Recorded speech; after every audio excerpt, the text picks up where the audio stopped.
Hello everyone, new series so how to rank up. Please don't skip the start. I need your help so I can help you. If you're in a copper or diamond, or you know people that are these two ranks, I need more rank round clips or even matches from there for the copper and diamond series. More information about that can be found in the description. I'm not going to analyze if you have hit your shots or not, because you don't need me to tell you that you cannot hit a drone. I will also thank Bibu, Quarius, Jak Jetterson, and Parnelius Hubert for sharing their gameplays with me. Starting off with the bronze, and I will list all the blunders and I will talk only about those that I feel required to be improved to escape the bronze rank. To see more info about some of the blunders, head on to the description. Blunders when defender. Poor positioning. Poor utility investment when solo queue. Poor crosshair placement. Poor angle hold. Poor planning the round. Picking worst side to defend. The mentality of gotta use all of the utility. Pinging continuously. Poor game awareness. Reinforcing next to someone. Blunders on attack. Not saving drones. Not preparing them for your push. Trying to ping everything with the drones and slightly moving the drones that are supposed to be hidden. Bad usage of the preparation drones. Not pre-planning the attack round at all. Always doing the same thing even if they are countering your push. Not using a drone. And poor droning overall. Blunders generally. Huge tunnel vision. Not getting out of the comfort zone. Peeking needlessly. Wide peeking. Leaning on the wrong side, watching the same angle as your teammate or teammates does, relying too much on solo queue teammates, wanna be ranked star, running mindlessly, gadget deployment and not understanding how to defend or attack a site, everyone anchoring and not watching intel, lack of pressure, mostly on attack, lack of the communication, acting on every intel, poor operation selection. I have an example of every single of this blunder. I'll post one example a blunder in my subreddit post because it's way more friendly there to edit. Okay, let's start with the defend blunders. The first one that I saw very common is positioning and the utility investment when in solo queue. Sadly, I just got one duo queue round. In the background, you will be able to see a push happening in the bull, whereas the rook and the player are holding the same angle onto the dorms, and you will be able to see a very poor positioning of covering nothing, and a taker will be able to plant. Basically, whenever you are thinking of your positions, whether it to be crossfires, let's say consulate, dock and bandit, if you know the taker is pushing from the back, or if he's unaware, position yourself that you're not in a disadvantage, like if you were dog, have a passive angle by this desk. If you hear him, you will call bandit to get into the crossfire position and you will win the round. Walkie camera, for instance, covers up the cafe door. You can, in the most situations, position yourself in a correct way, even if solo queue in the second example. To position yourself in the correct way, you need to see which angles are being covered by your teammates, which angles are covered by the intel and from where attackers can come. Attackers definitely couldn't enter through there, and there is no reason why would attackers get into the Valkyrie's line of sight. That is why having someone dedicated to the piano would be a correct way to play this site, as well as someone in the toilet. And the final thought about this blunder is, learn from the previous rounds. If you lost the laundry and gains when attackers attack from the bull, consider to play with more utility toward the bull next round. You certainly don't need a walkie camera by the green stairs on the next round. When you are in a solo queue, you want to use your utility most of the time in a selfish way so you can get a kill or two, or to start the flank off. In the background clip, you will see Valkyrie face checking garage. If there was an attacker that means ACOG, Valkyrie will be in a severe disadvantage. Put the camera down there. With the camera you can wait attacker to get in the middle of the garage, and then you can pre-fire him while he's in the wild open. Speaking of the utility investment in the general, when you're putting, and let's say Kai's electroclaw by the wall, put it so attackers, and especially Twitch, have a hard way of finding it and destroying. Also, barbed wire can be placed in a way that actually hurts your team, but also can be a very redundant. In the background clip, you will be able to see a barbed wire being placed in the useless way and a reinforcement on the wrong side. But the reason why I'm pointing this out is that there won't be any barbed wire on the hallways, which allows the attacker to get into the blue control relatively easily. There was a useless mirror window. You don't need a mirror window for bandit tricking, and the following mirror would be better if crouch mirror, since the whole setup is to get a headache anyway. Let's talk about a huge issue that I see in the most ranks, and that is the mentality of gotta use all the utility. You don't. If you're out of the time, don't put a castle barricade, don't put a deployable shield, and most importantly, don't reinforce just for the sake to reinforce after 40 seconds of the round has passed, because you'll be killed. And the final topic that I will talk about defense blunders is poor angle hold and poor crosshair placement. Poor crosshair placement means that you're running whilst watching the floor. You nearly always want to have your crosshair placement around the neck head level. That lowers the errors of you missing the target when you're about to quickly ADS to someone. Especially important if the enemy operator will surprise you. Every bit of the advantage then will help you, as you have to ADS their head very quickly. So always have your crosshair placement around the head level. Poor angle hold stands for leaning on the wrong side, which happens even in the Pro League, but not in the basic situations as I had seen over here. Wide peeking and simply peeking for no reason. Attack blunders. Very, but very poor usage of the preparation phase. So what you want to do in the preparation phase is to prep the drone where you want to enter, or even a room ahead if it allows you. That way you will clear out immediately that part of the map. Example, if you have a drone in the pool in the clubhouse, you will know if someone enters in the strip or not, and you won't need to drone every side room of the strip. Now in the clips in the background, you will be able to see from drones pinging for no reason, just entering in the site for no reason and getting destroyed, placing them in places where you won't be entering. You're basically here wasting 45 seconds of the preparation phase and possibly losing a drone. When you're in a solo queue, your drone is the only reliable friend, and if you don't have two drones, you are, firmly said, screwed. You need both of the drones. You need to jump properly the room and not just run mindlessly or crouch walk mindlessly. Sometimes crouch walking will work, but most of the time it won't.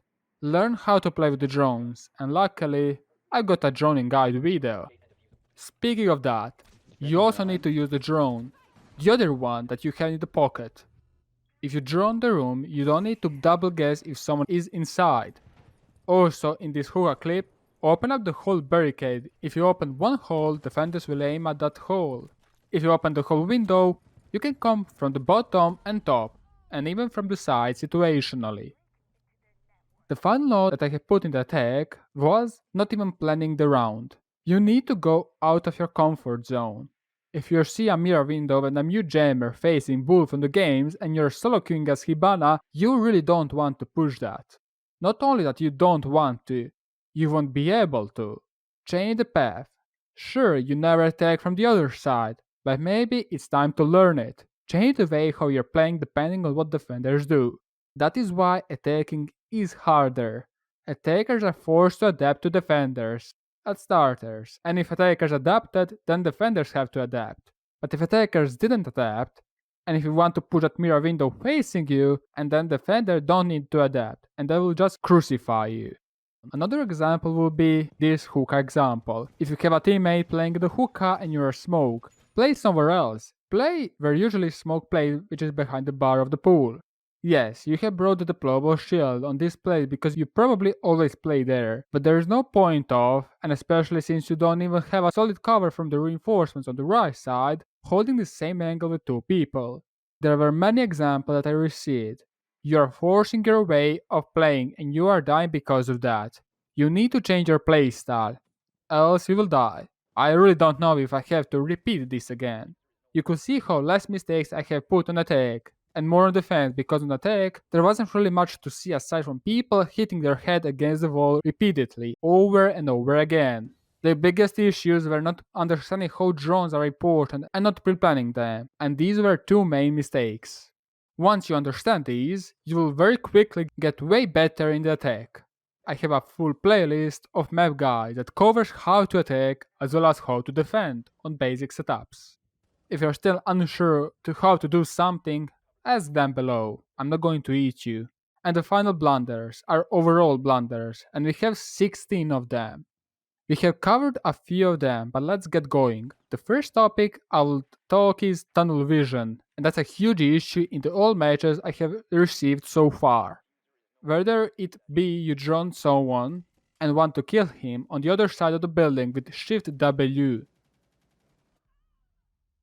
or trying to see for someone from below no matter what, even if you expose something like other 20 angles, or if you want to go to a safe spot to start drone or use Iana.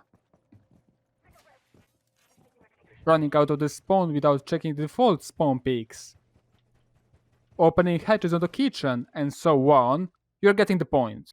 You cannot do that. It's very similar as I have already mentioned. Sure, it might work sometimes, but generally you will die, and especially if you're trying to go for the higher ranks. You're too loud when you're shift Wing. Anyone in the radius of 10 meters, even above or below, can hear you, and you don't want to be heard. When you want to make a play, you obviously don't want to overthink because it will be then too late. But if you have to make a play to cross a room that is usually ahead from the opposite team, you probably want to take one step at a time. This also includes running mindlessly throughout the whole second floor of the bank with an open window near CO. Another huge blunder, and also a lot of higher MMR players are lacking, is to add additional pressure, especially when attackers. In the clip in the background, you will see that windows in the gym or bedroom were not open prior to contesting Bandit or KI Tricker, or weren't open at all during the attack. But what is even more, the main stairs window was not opened. You can find these similarities across all the maps, and I have mentioned them in the map guide. You need to open these windows or doors, such as lobby on coastline, yellow doors, and lobby doors on the consulate, white window on cafe, and so on, in the most situations. You're denying a huge rotation there, adding additional pressure on defenders, and even if you don't put someone there, maybe after the second round you will have someone there and will pick off any unaware defender of your position. They won't be able to hear you coming there and wrapping the barricade. On examples like lobbies, on the both maps I mentioned, I can assure you that your plant in the objectives above the lobbies won't be denied by the C4, because you have opened the door. You obviously don't want to open the doors or barricade that will negatively affect your play, enabling defenders to easily run out on you, or to jump out. Very similar but yet very different issue is simply gadget investment and not realizing when to go to roam, and overall poor operation selection. From barbed wires, claymore that could make you kill when deploying them, from checking where your whole team is to see if you should start roam or not, you'll be able to see all of these clipped in the background. I've talked about the barbed wires and the requirement to use utility mentality, but I would like to touch the topic of everyone anchoring. When you see that there are 3 operators in the objective, usually you will want to start roaming immediately.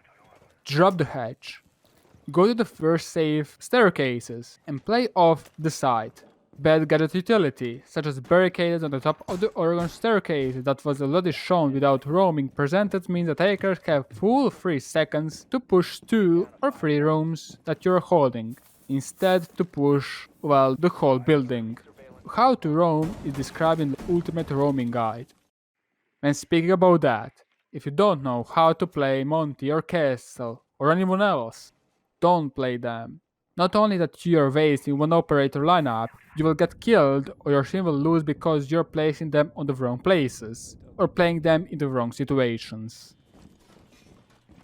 The final topic, but not the final topic in the video, I would like to touch is lack of the communication and picking issues. On most, if not all the rounds, there were barely any calls, and if there were calls, they were written ones. Usually they say that an information which is older than 5 seconds is a useless one. So speaking out of your information rather than typing it makes it better. Speaking of the intel, try not to ping with as everything as possible around you. But also when you died, try to watch the cameras and flank drones if there are for your teammates. Watching how a teammate of yours is playing doesn't help. Also in the background clip you will be able to see players trying to act on an intel no matter what. The situation is 3 versus 2 and you don't want to risk that. And finally, stop relying too much on the random teammates if you're solo queuing. That will get you killed. However, if they watch one angle, you don't need to watch their angle. They will get killed if they screw up, and that will be your proximity alarm if they're pushing your teammates away. Or in other words, bait your teammates in the solo queue. About the picking issue, you never want to play as a rank star. Spamming leaning in the gunfight doesn't help you to avoid getting headshot.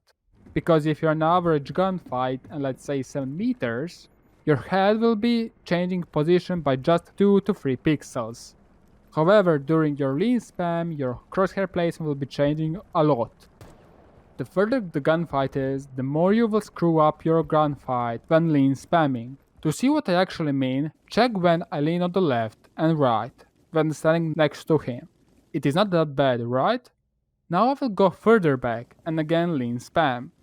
Now it's a bigger difference, right? Now check how does his head look like when he lean spams. That is not worth. If you're not going for the rank clips, then you don't want to be a rank hero.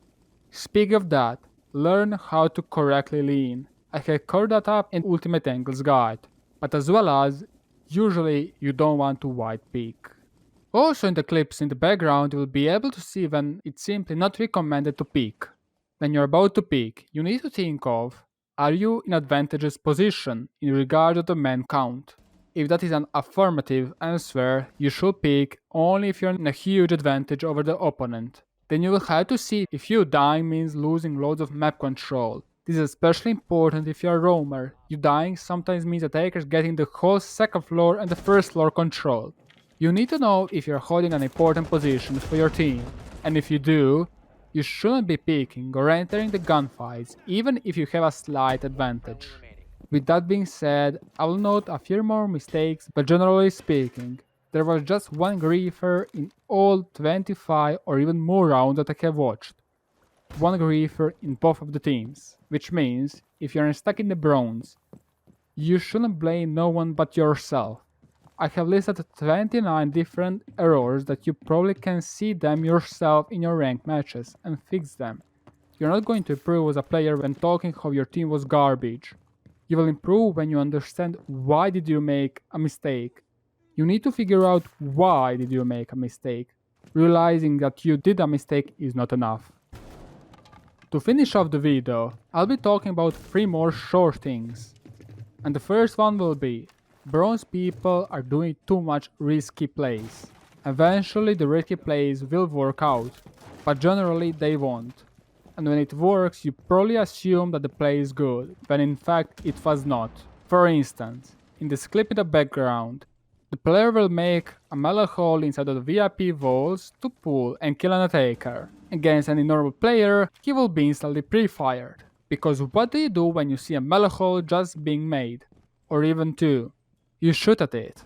Correlation doesn't mean causation. Just because you have won the gunfight doesn't mean you did the right thing. You guys or girls are also assuming too much. In the background clip, strip was not drawn out, and they thought that strip is clear. Sure, it probably was, but in most scenarios, and especially in the lower MMR where people will hide in the less smart positions, you cannot leave that with just assuming. And finally, in the most rounds, I have realized how people there do not know how to default hold. Like seriously, what? I have series of map guides that exactly tells you why you should put an X reinforcement or any utility on Y place. Do not watch tutorials that have zero commentary. The content creator cannot explain you why are they putting there. That means he doesn't know. If you are seeking for an educational video, watch only those that have commentary, or you are risking to build up bad habits and have setups like this. Thank you for watching this video and staying with me for this long, and thanks all the patrons and YouTube members for making this video available. If you want to learn all the basics and advanced things about the siege, Make sure to give me a like, subscribe, and click the notification bell to get all notifications from my channel. Make sure to give me feedback down in the comment section below.